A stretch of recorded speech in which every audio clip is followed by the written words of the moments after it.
بسم اللہ الرحمن الرحیم۔ نئی سوچ کے معزز دوستوں، السلام علیکم۔ امید ہے آپ سب خیر و عافیت کے ساتھ ہوں گے۔ آج کا ہمارا موضوع ہے تنہائی، اداسی اور خلا۔ انسانوں کے اس سیلے رواں، اس بے پناہ ہجوم میں ہم سب اکیلے ہیں۔ انسان کو تنہا پیدا کیا گیا ہے، اسے مرنا بھی اکیلے ہی ہے۔ تنہائی نفس کی ایسی جبلت ہے جس سے یہ بے پناہ خوف کھاتا ہے۔ نفس خوب جانتا ہے کہ وہ اکیلا ہے۔ اس احساس کو، اس جذبے کو دبانے کے لیے، اس تنہائی سے بھاگنے کے لیے وہ محرک میں، رشتے ناتوں میں پناہ لیتا ہے، ہنسی مذاق کرتا ہے۔ زندگی کو مصروف رکھنا اس کا واحد مشن ہے۔ یہ کسی صورت اکیلا نہیں ہونا چاہتا۔ کبھی تنہائی میں خود اپنے ساتھ بیٹھنے کا تجربہ کریں، کچھ نہ سوچیں، کسی خیال کو اٹینڈ نہ کریں، بس بیٹھ جائیں۔ آپ دیکھیں گے کہ جسم میں بے پناہ تناؤ پیدا ہو گیا ہے، بے چینی بڑھ رہی ہے، وقت گزرنا محال ہو رہا ہے۔ جو انسان تنہائی میں اپنے ساتھ چند لمحے نہیں گزار سکتا، اسے احساس ہونا چاہیے کہ وہ کتنی بری صحبت میں، یعنی کہ بیڈ کمپنی میں ہے۔ آنکھیں ذہن کا دروازہ ہیں۔ رات کو سوتے وقت جب ہم آنکھیں بند کر لیں تو اصولی طور پر دنیا کو ختم ہو جانا چاہیے، مگر نفس اس قدر چلاک ہے کہ آنکھ بند ہوتے دماغ میں ایک دنیا پیدا ہو جاتی ہے، ایک نئی دنیا پیدا ہو جاتی ہے اور ہم اس میں مصروف ہو جاتے ہیں۔ آنکھیں بند کر کے پرسکون، یعنی کہ ریلیکس ہو کر بیٹھ جائیں اور مشاہدہ کریں کہ آپ کے اندر کیا چل رہا ہے، غور کریں، آبزرو کریں۔ جتنا اندر جائیں گے، جتنا گہرائی سے اندر جائیں گے، دیکھیں گے کہ سوچوں کی ایک لامتناہی قطار ہے جو چلی ہی جا رہی ہے۔ اسے غور سے دیکھیں، دیکھتے رہیں، اپنی سوچوں کے اس سلسلے، اس پیٹرنز کا مطالعہ کریں۔ آپ کو دکھائی دے گا دو طرح کی سوچ پیدا ہو رہی ہے۔ ایک تصویر ہے، امیج، دھندلی سی دکھائی نہ دینے والی تصویر کی ایک قسم ہے جو ایک کے بعد دوسری اور دوسرے کے بعد تیسری چلتی چلی آ رہی ہے۔ سوچ کی دوسری قسم ایک نہ سنائی دینے والی آواز، یعنی کہ ان ہیئرڈ وائس ہے۔ ذہن کی اس آواز کو وائس آف دا ہیڈ بھی بولتے ہیں۔ یہ آواز تصویری سوچ کو جواب دے رہی ہے، رسپونڈ کر رہی ہے۔ یہ سب جو چل رہا ہے، اس کی بنیاد کیا ہے، یہ کیوں چل رہا ہے؟ غور کرتے رہیں گے تو دکھائی دینے لگے گا، خوب نظر آنے لگے گا، خوب سمجھ میں آنے لگے گا کہ ابھی ایک سوچ ختم نہیں ہوتی کہ دوسری شروع ہو جاتی ہے۔ ہر سوچ کے ساتھ ایک مخصوص جذبہ جڑا ہوا ہے۔ کوئی سوچ خشک کر رہی ہے، کوئی غمگین کر رہی ہے، کسی سے دل اداس ہو رہا ہے، کسی سے نفرت، انتقام کی بو آ رہی ہے۔ پھر سمجھ میں آنے لگے گا یہ تو پاگل پن ہے۔ ذہن نے دل کو جذبوں میں الجھا رکھا ہے اور دل ان جذبات سے کھیلنے کا عادی ہے۔ اسے لت لگی ہوئی ہے، اسے ہر سوچ سے جذبہ مل رہا ہے۔ غور سے دیکھیں، یہ آپ کے، ہمارے سب کے دلوں کا زنگ ہے۔ دل اور ذہن دنیا کے کھیل کود میں لگے ہوئے ہیں۔ یہ دھوکہ چل رہا ہے، سوچ سمجھ کر فریب دیا جا رہا ہے اور جانتے بوجھتے فریب کھایا جا رہا ہے۔ کسی کا سر اس کی مرضی سے حرکت کرے تو بات سمجھ میں آتی ہے، لیکن اگر بیٹھے بیٹھے کسی کا سر بلا وجہ ادھر ادھر ہلنا شروع کر دے اور پھر ہمیشہ ایسا ہی کرتا رہے تو یہ نارمل نہیں، یہ بیماری ہے۔ سوچنا تو عین عقل ہے، مگر یہ کیا کہ ہر وقت سوچ چل رہے۔ سوچ کو اس کی جگہ پر ہونا چاہیے، جب ضرورت پیش آئے تب کام کرے۔ یہ کیا ہے کہ ہر وقت دماغ میں ایک طوفان بدتمیزی برپا ہے۔ یہ تو پاگل پن ہے، مینٹل ڈائریا ہے۔ حتیٰ کہ نوبت ہم سب کی یہاں تک آ پہنچی ہے کہ بلے شاہ کی آواز سنائی دیتی ہے، دل کھڈاوے منڈے کڑیاں سجدے کرے مسیتی، دنیا دارا رب دے ناوی چا سوی چا کیتی۔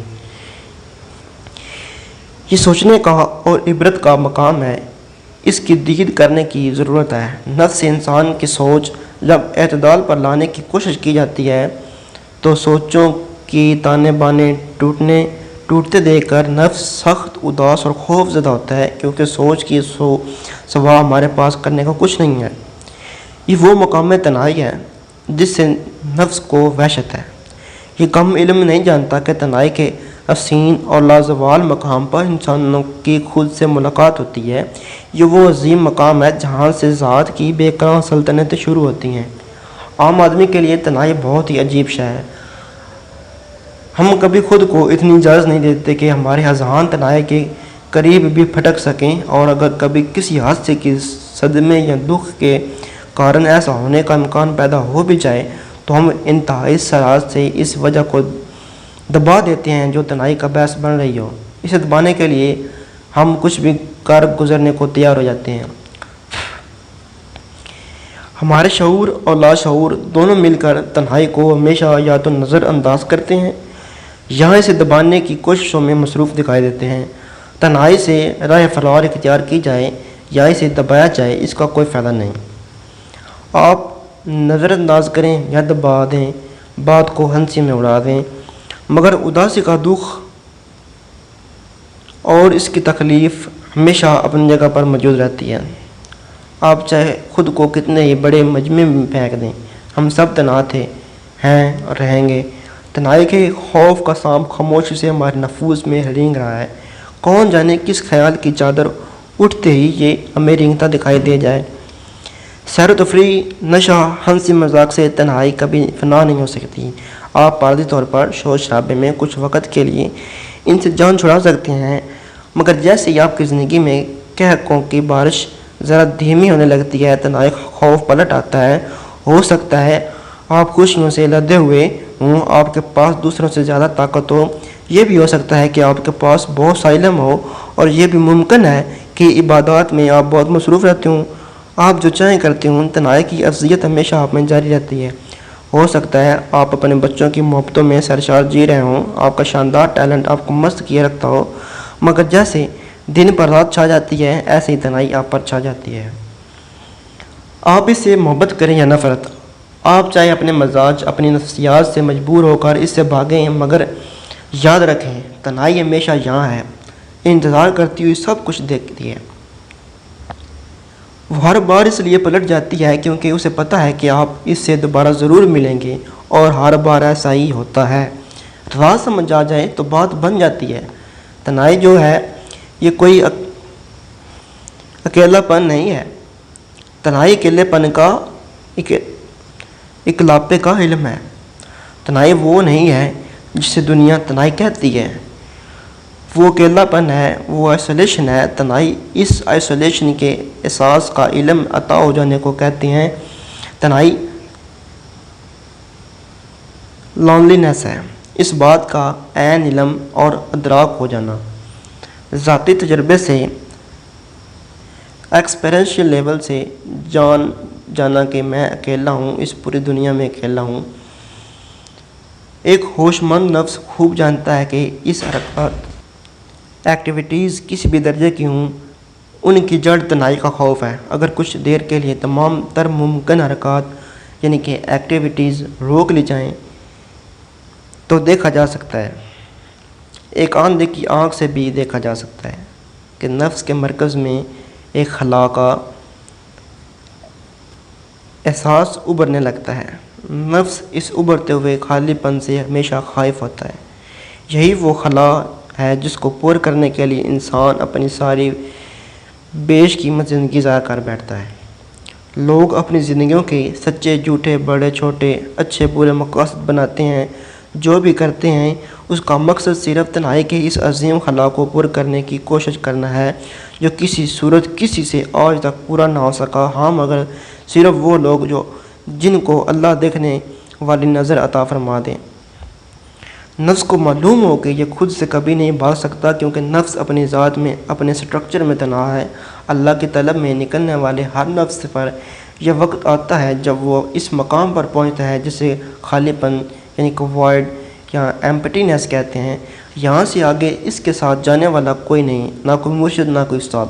یہاں کوئی پر نہیں مار سکتا۔ اس مقام سے نفس کو خود گزرنا ہوتا ہے، حتیٰ کہ تنہائی کا احساس بھی پیچھے رہ جاتا ہے۔ پھر نہ کوئی تنہا رہتا ہے اور نہ کوئی تنہائی۔ اس مقام پر صرف اللہ پر کامل اعتماد ہی کام آتا ہے۔ دنیا کی ہر شے، ہر جذبے سے زیادہ اپنے خالق پر اعتبار کر کے تنہائی کے اس لامحدود سیراب میں مسافر کو چل پڑنا ہوتا ہے۔ اتنی سی بات ہوتی ہے، لیکن بڑے بڑے یہاں عاجز ہو جاتے ہیں۔ یہاں انسان کے نفس کو محبت عطا ہوتی ہے۔ اللہ تب تک نہیں ملتا جب تک انسان اپنی خواہشات سے دستبردار ہو کر تنہا نہ ہو جائے۔ نفس انسان اس مقام پر ایسا ہو جاتا ہے کہ سب کے درمیان رہتا ہے، زندگی بسر کرتا، کھاتا پیتا اور ہنسا مسکراتا بالکل دوسروں جیسا دکھائی دیتا ہے، مگر اندر سے جان چکا ہوتا ہے کہ وہ تنہا ہے، کوئی اس کا نہیں اور وہ کسی کا نہیں۔ جیسے ہی نفس اس مقام تنہائی کو پوری طرح قبول کرتا ہے، جبلیات اعتدال کی حدوں کو واپس ہونے لگتی ہیں اور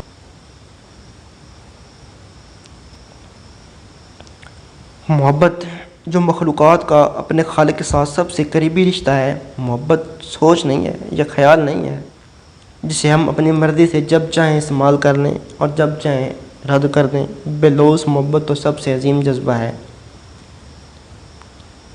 جب محبت جاگ جائے تو پتہ چلتا ہے کہ نفرت کوئی شے نہیں۔ پھر یہ محبت نفس کو بلند کرتی ہے۔ محبت ایک راز ہے، ایک ایسا راز جسے لکھا نہیں جا سکتا، کیونکہ محبت لفظ کی گرفت اور پہنچ سے اوپر کی شے ہے، نہ ہی بتائی جا سکتی ہے، اسے صرف محسوس کیا جا سکتا ہے۔ جس حقیقت میں ہو جائے، محبت کا پودا انتہائی کے ریگزار میں اگتا ہے۔ اس کے پھول کی خوشبو میں یعنی کہ نفس کی دسترس سے بلند ہے، بہت ہی بلند۔ آج کے لیے اتنا ہی، ملتے ہیں اگلی ویڈیو میں۔ تھینکس فار واچنگ، اپنا خیال رکھیے گا۔